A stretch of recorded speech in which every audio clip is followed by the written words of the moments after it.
I think this is a very serious catastrophe which has been underestimated by everybody. In fact, what happened was that the loss of life was relatively low because essentially the Haitian government and civil society organizations did a quite efficient job of evacuating people in the hours before the hurricane.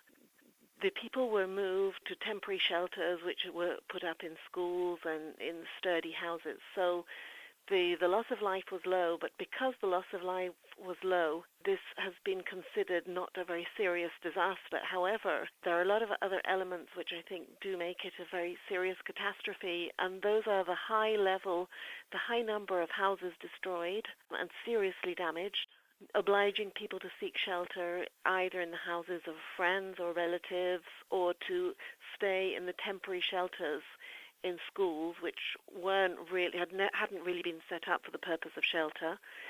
So you have people in this situation of temporary shelters.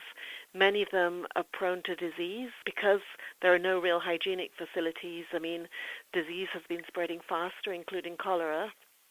On the other hand, people's crops have been almost 100% wiped out by Matthew. So that's very, very serious because you have a situation where people were living precariously and just about getting by, being able to produce enough vegetables and crops to eke out a living, and the crops are wiped out. A very high number of animals died as well, such as goats and pigs, horses and sheep, which would normally be used to feed people.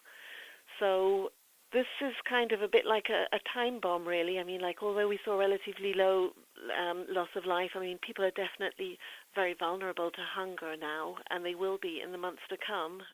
People desperately need not just food aid, but they need seeds to be able to plant again so as to have something to eat in the coming weeks and months.